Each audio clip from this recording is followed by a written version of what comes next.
Assalamualaikum warahmatullahi wabarakatuh dan salam sejahtera saya ucapkan kepada Doktor dan rakan-rakan. Kami daripada kumpulan 4 akan membentangkan kajian terhadap kesedaran kesihatan mental dalam kalangan pelajar di Kolej Pendeta Zahbah. Ahli kumpulan 4 terdiri daripada saya, Siti Norashikin, Nurul Alisa, Muhammad Amirul Airin, Muhammad Syahmi, Nurul Syamimi, Nur Hidayah dan juga Nur Husna. Pada tahun 2015, Perhimpunan Agung Perubahan Bangsa Bahasa Bersatu PBB telah menetapkan 17 matlamat global iaitu Matlamat Pembangunan Mampan atau dikenali sebagai Sustainable Development Goals SDG. Kajian ini berfokuskan sasaran SDG yang ketiga iaitu meliputi dan memberi tumpuan kepada berbagai aspek kehidupan sihat dan gaya hidup sihat. Kajian ini membantu mencapai sasaran 3.4 iaitu mengurangkan kematian akibat penyakit tidak penyakit dan menggalakkan kesihatan mental.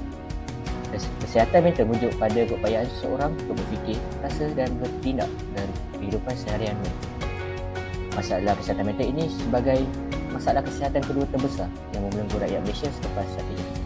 Antara jenis gangguan mental yang paling umum ialah keresahan, kecelaruan, kemurungan dan fobia. Dalam kajian ini, terdapat 3 objektif kajian.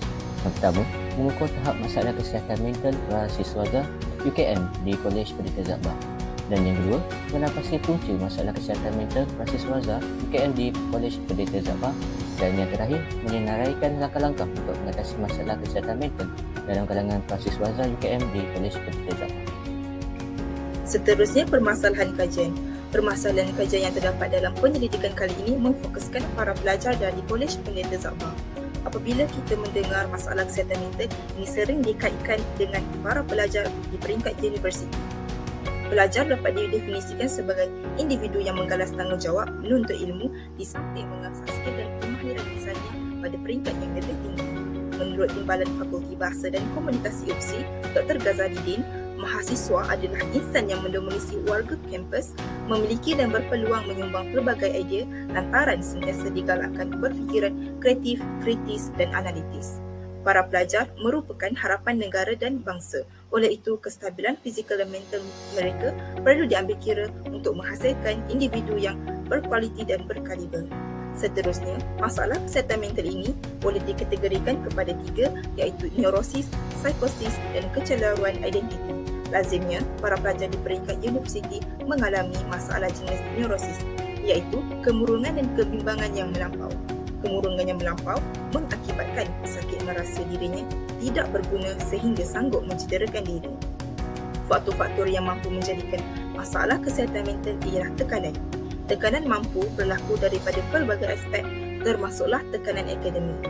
Ibu bapa yang terlalu mementingkan prestasi dan kecemerlangan akademik mengakibatkan pelajar menjadi stres. Selain itu, pelajar yang membawa harapan keluarga dan masyarakat yang terkadang tidak realistik menjadi beban yang terlalu berat untuk mereka pikul. Setiap pelajar mempunyai had yang tersendiri dan akan menyebabkan masalah jika melebihi piawaian tersebut. Skop kajian ini dibuat untuk mengelak daripada permasalahan yang dikaji tersasa jauh. Skop kajian ini memfokuskan isu kesedaran kesihatan mental dalam kalangan pelajar merangkumi yang pertama, mahasiswa dan mahasiswi Kolej Pendeta Zahbah, Universiti Kebangsaan Malaysia. Kajian ini telah dijalankan oleh penyelidik dengan memperoleh dapatan daripada hasil borang suaselidik yang telah diedarkan secara dalam talian kepada mahasiswa dan mahasiswi Kolej Pendeta Zahbah bagi mengumpul data berkaitan dengan pandangan mereka terhadap tajuk kajian ini. Hal ini kerana kebanyakan mahasiswa dan mahasiswi UKM sudah pasti sering menghadapinya disebabkan oleh tekanan terhadap pembelajaran. Yang kedua, melalui internet. Kajian ini telah dikaji oleh pengkaji secara atas talian bagi menyelesaikan kajian kes. Pusat ilmu kajian lepas. Kajian pertama ialah kajian yang bertajuk Tahap Pengetahuan Mengenai Kesihatan Mental dalam Kalangan Pelajar Pendidikan Tinggi Awam IPTA, iaitu kajian kes di UKM Bangi yang dihasilkan oleh Intan Nurhaila, Nio Safari, Nolija Kasim, Nur Falihin Iskandar, Muhammad Haziq Muhammad dan Muhammad Yusof Haji Abdullah. Kajian ini membincangkan isu berkaitan dengan tahap pengetahuan mengenai kesihatan mental di kalangan pelajar di Institut Pendidikan Tinggi Awam IPTA. Kajian yang kedua ialah kajian bertajuk Tahap Kesihatan Mental dalam kalangan pelajar Institut Pendidikan Tinggi, Kajian Literasi Mental Health Level Among Students Institute of Higher Education, Literasi Study yang dihasilkan oleh Sohana binti Abu Hamid. Kajian ini membincangkan tentang faktor penting dalam mempengaruhi kesihatan mental seorang pelajar. Kajian ketiga bertajuk Kesihatan Mental dan Motivasi Pelajar Semasa Pembelajaran dalam Talian Sepanjang Pandemik COVID-19 yang dihasilkan oleh Faizwan Muhammad.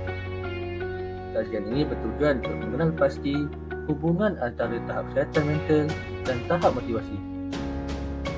Kajian yang keempat ialah model kebahagiaan hidup pelajar universiti berdasarkan faktor kesihatan mental, kecerdasan struktural dan demografi yang dihasilkan oleh Muhammad Salihan Al-Hafiz bin Mat Wajar dan Rohana Hamzah. Kajian ini mengkaji bagaimana kesihatan mental boleh mempengaruhi tahap kebahagiaan hidup dan prestasi akademik pelajar dalam konteks universiti di Malaysia. Seterusnya, metodologi kajian. Kami melakukan beberapa langkah untuk menjalankan kajian ini. Langkah pertama ialah melaksanakan penyelidikan pada permulaan proses. Langkah kedua ialah membuat persediaan sebelum proses pengumpulan data. Seterusnya, menjalankan prosedur soal selidik, memperoleh data melalui borang soal selidik dan menganalisis data yang terkumpul. Langkah terakhir ialah menyimpul dan menawarkan cadangan bagi isu yang dibincangkan. Seterusnya, reka bentuk kajian. Kami menggunakan kaedah berbentuk kuantitatif iaitu melalui borang soal selidik. Kami bertanyakan soalan berdasarkan objektif kajian dan soalan berbentuk aneka pilihan yang menggunakan skala Likert. Seterusnya, sampel kajian. Kami mengutip data daripada 100 orang yang terdiri daripada mahasiswa-mahasiswi di Kolej Pendeta Zaba. Kajian ini dilakukan secara atas talian. Bagi lokasi kajian, kami membuat kajian di Kolej Pendeta Zaba. Kami menggunakan dua cara pengumpulan data iaitu soal selidik dan sumber internet. Kami mengedarkan borang soal selidik kepada pelajar Kolej Pendeta Zaba. Dengan ini kami dapat mengumpulkan data yang boleh dipercayai dan sah. Kami juga mencari maklumat berkaitan masalah kesihatan mental di laman sesawang bagi memastikan kajian berjalan dengan lancar. Borang soal selidik ini terbahagi kepada 4 bahagian. Bahagian A, bagi objektif pertama ialah mengukur tahap masalah kesihatan mental pelajar. Bahagian B bagi objektif kedua iaitu punca masalah kesihatan mental. Seterusnya, bahagian C bagi objektif ketiga ialah langkah mengatasi masalah kesihatan mental. Dan yang terakhir, bahagian D iaitu maklumat diri responden. Assalamualaikum dan salam sejahtera. Seterusnya saya akan membentangkan mengenai dapatan kajian. Berdasarkan analisis data bahagian ini iaitu mengukur tahap masalah kesihatan mental pelajar Kolej Pendeta Zaba adalah jadual menunjukkan analisis maklum balas daripada 100 orang responden dari kalangan penghuni Kolej Pendeta Zaba dan merujuk kepada data pelajar memilih tidak bersetuju dengan pernyataan saya merasakan tiada perkara positif terjadi kepada diri saya selama berada di kolej, serta pernyataan merujuk pada saya kerap berasa sedih kerana tiada rakan untuk belajar bersama-sama dan untuk bertanyakan soalan yang saya tidak faham. Menunjukkan peratus yang sama iaitu data yang tertinggi sebanyak 51%. Seterusnya, data pelajar memilih sangat setuju bagi pernyataan saya merasakan tiada perkara positif terjadi kepada diri saya selama berada di kolej hanya sebanyak 100%. Kesimpulannya, dari analisis data yang didapati menunjukkan pelajar Kolej Pendeta Zaba tidak ada masalah negatif yang dihadapi dan mempunyai rakan untuk berkongsi masalah dan bertanyakan soalan. Berdasarkan hasil analisis data, dua punca utama yang menjadi masalah kesihatan mental mahasiswa Zali KM di Kolej Pendeta Zaba ialah kegagalan belajar meneruskan masa dan masalah form. Kegagalan belajar meneruskan masa mengakibatkan pengurusan masa tidak terurus dan teratur. Jelas memperoleh majoriti pelajar bersetuju dengan kenyataan ini, iaitu seramai 52 orang bersamaan dengan 52%. Dalam kes masalah kewangan yang membelenggu pelajar, majoriti seramai 51 orang responden iaitu 51% bersetuju dengan kenyataan tersebut. Manakala dalam kenyataan pelajar membandingkan kemewahan kehidupan mereka dengan kehidupan individu lain, memiliki bilangan responden tidak setuju yang paling ramai iaitu 30 orang bersamaan dengan 30%.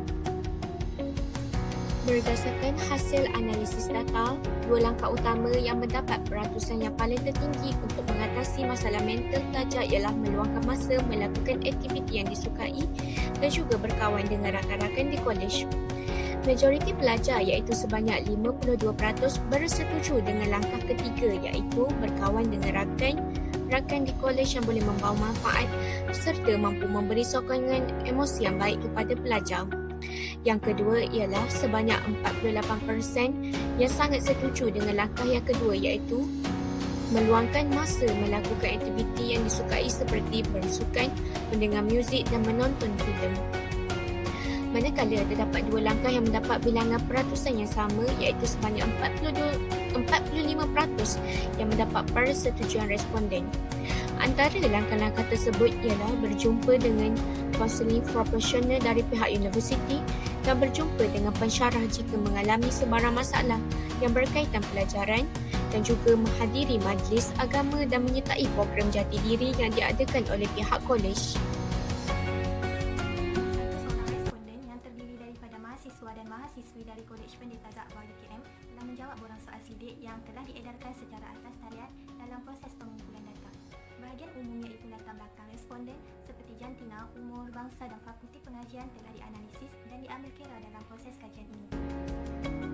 Perbincangan yang terdapat dalam punca berlakunya masalah kesihatan mental. Kegagalan dalam menguruskan masa merupakan punca yang utama dalam berlakunya masalah kesihatan mental di kalangan pelajar. Kemahiran pengurusan masa merupakan salah satu kemahiran belajar yang penting untuk dikuasai bagi membantu pelajar mencapai keputusan cemerlang. Masalah kewangan juga menyebabkan berlakunya masalah kesihatan mental di kalangan pelajar. Pelajar mudah terdedah dengan pengurusan kewangan yang kurang bijak sehingga menyebabkan masalah kewangan dan tekanan terhadap prestasi akademik dan kepribadian mahasiswa. Punca pelajar membandingkan kemewahan kehidupan mereka dengan kehidupan individu lain memiliki perbezaan pendapat yang ketara dengan pernyataan tersebut. Perbandingan kemewahan kehidupan ini tidak cukup untuk menyebabkan seseorang itu mengalami masalah kesihatan mental. Punca lain yang dihadapi pelajar sehingga menyebabkan berlakunya masalah kesihatan mental ialah tanggungjawab terhadap organisasi selain pelajaran. Sebab pelajar tiada masa yang cukup dalam menyiapkan tugasan dan kertas kerja yang diberikan sehingga stres dan akhirnya menghadapi masalah kesihatan mental. Kesedaran dan pengetahuan yang luas mengenai kesihatan mental amatlah penting.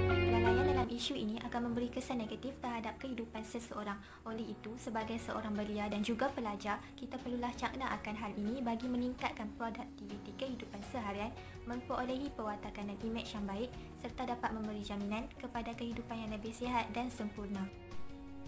Stres atau tekanan yang melampau boleh menyebabkan kehidupan dan pergaulan seharian seseorang pelajar itu akan terjejas sehingga memberi impak negatif terhadap tahap kesihatan, personaliti, interaksi sosial dan pencapaian akademik mereka. Tips menjaga kesihatan mental yang mengikut konsep hargai dan sayangi diri anda boleh diamalkan bagi mengatasi masalah ini.